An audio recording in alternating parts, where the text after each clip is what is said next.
Meet Njeri. She's a bright, creative 25-year-old who dreams of starting her own business. Each night, after a long day at work, she taps into her phone for just a few minutes to unwind. But those few minutes often spiral into hours.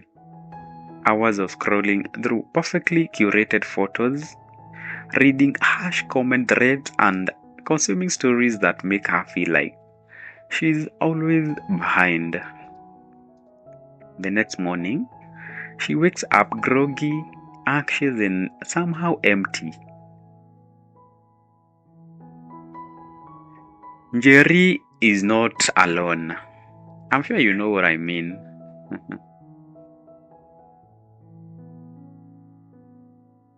Today, platforms like Facebook, Instagram, Twitter, that is X, TikTok, and Snapchat are woven into the fabric of our lives. They promise constant connection, instant information, and sometimes even career opportunities. Yet, behind the filters and hashtags, there is a silent epidemic that is quietly shaping our mental health.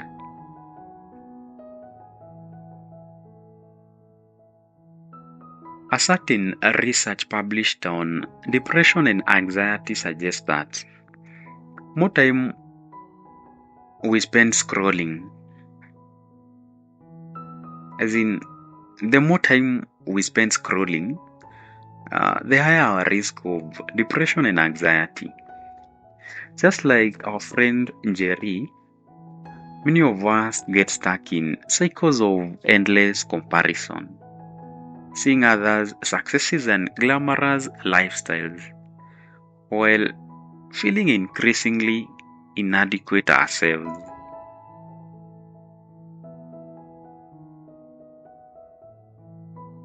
She whispers, "They are so happy, so accomplished. What am I doing wrong?" Little does Njeri know that many of these posts are edited highlights, not complete realities.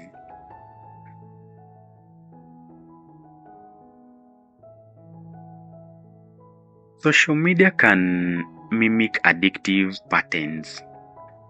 These include compulsive checking, constant alerts, and distress when we are disconnected.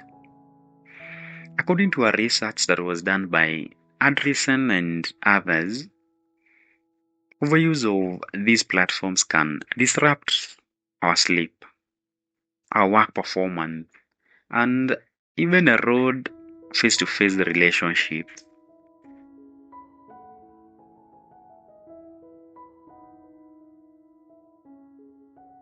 Online harassment knows no boundaries. Victims often face anxiety, others face depression, and some even experience suicidal thoughts. For many, these digital attacks feel inescapable.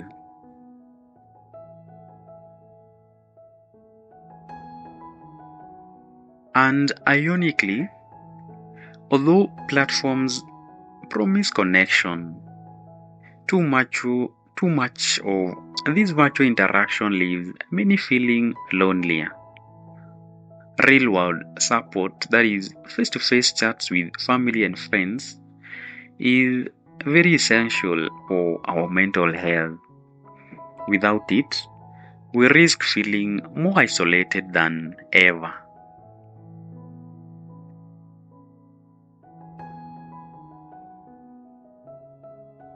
Misinformation and toxic content amplify stress and feelings of resentment and pessimism.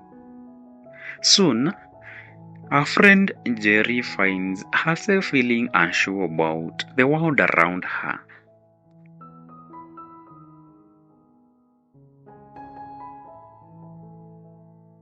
Unrealistic beauty standards and the fear of missing out fuel insecurities amongst us. Constantly measuring ourselves against polished feeds intensifies stress and even anxiety. You know what I mean?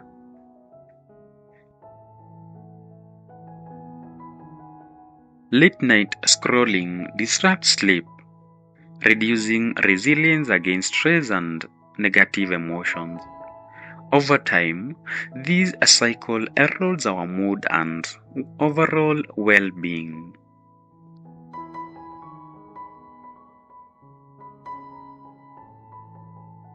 But in spite of all this, social media isn't all bad.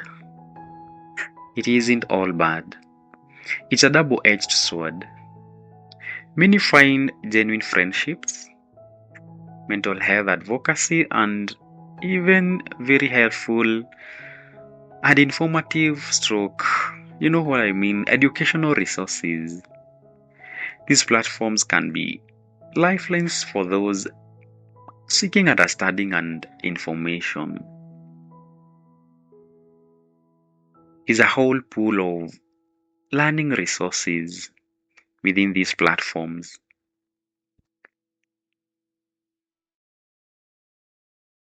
And as we'll see, Njeri finds a mental health advocacy group.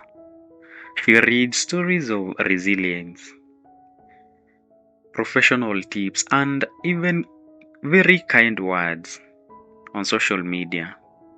Here, social media platforms becomes a beacon of hope rather than a source of distress to her.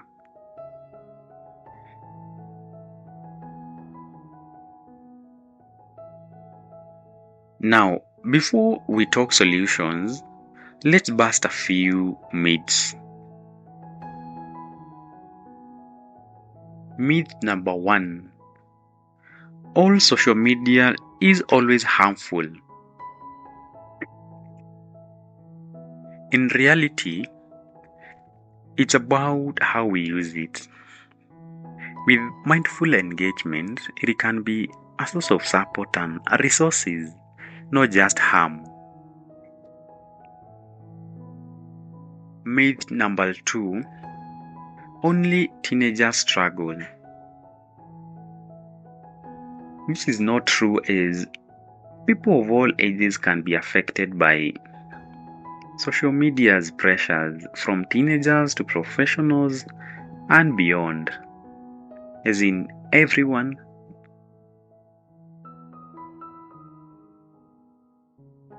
Myth number 4 is that you must quit entirely. This is not true. You don't have to give it up completely. A balanced, mindful approach can protect your mental health while allowing you to stay connected.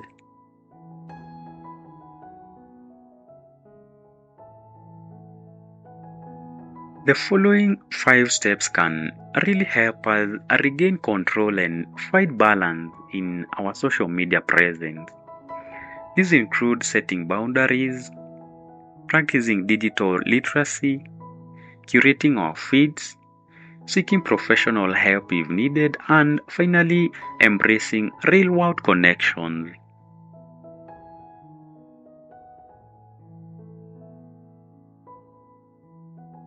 Njeri decides to designate offline hours, especially before bed, giving her mind the chance to rest without constant digital interruption.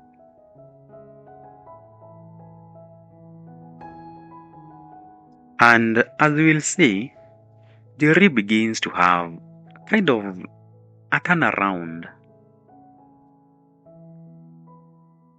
She questions what she reads online, seeking credible sources and verifying information. And in doing so, she reduces the power of fear-mongering and misinformation.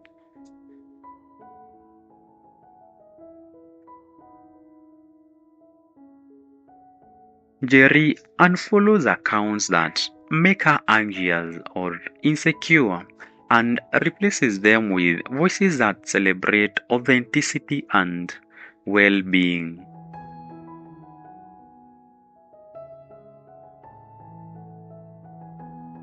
When social media use affects her mental health, Njeri seeks professional support.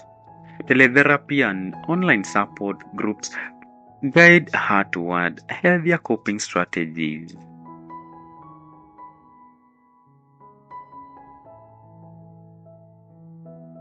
And above all, Njeri reconnects with the offline world.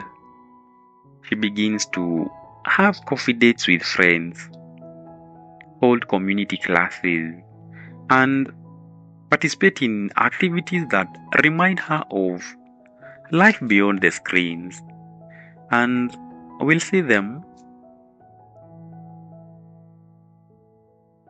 After implementing these steps, Njeri's anxiety eases, her sleep improves, and her sense of self-worth returns. She has reclaimed control over her entire digital life. This silent epidemic need not remain silent. By understanding social media's complex impact, rejecting myths, and embracing healthier habits, we can navigate the digital world with confidence. Let's ensure that social media serves us and not the other way around. Reclaim your emotional well-being, one mindful scroll at a time.